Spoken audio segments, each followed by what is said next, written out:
خرج الحارس الأرجنتيني إيميليانو مارتينيز بتصريح مثير أحرج به الاتحاد الدولي لكرة القدم فيفا. مارتينيز وفي حوار بث على منصة جول على تطبيق التيك توك اعترف بكون حارس المنتخب المغربي ياسين بونو هو أفضل حارس في كأس العالم قطر 2022، في حين يرى أن البلجيكي تيبو كورتوا هو أفضل حارس في العالم. وأبدى الحارس الأرجنتيني المثير للجدل المتوج قبل 3 أشهر رفقة منتخب الطانغو بكأس العالم إعجابه الكبير بالحارس المغربي ياسين بونو.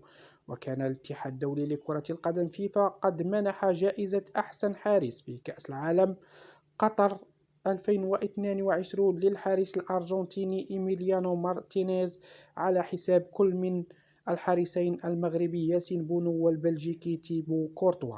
كما عاد ومنح حارس أستون فيلا الإنجليزي جائزة أفضل حارس مرمى في العالم خلال حفل جوائز ذا بيست لعام 2022 الذي أقيم بالعاصمة الفرنسية باريس على حساب بونو وكورتوا مرة أخرى. بقيت الإشارة إلى أن الحارس ياسين بونو كان قد ساهم بشكل كبير في تحقيق المنتخب المغربي لإنجاز تاريخي غير مسبوق عربيا وإفريقيا ببلوغه المربع الذهبي في مونديال قطر واحتلاله المرتبة الرابعة عالميا.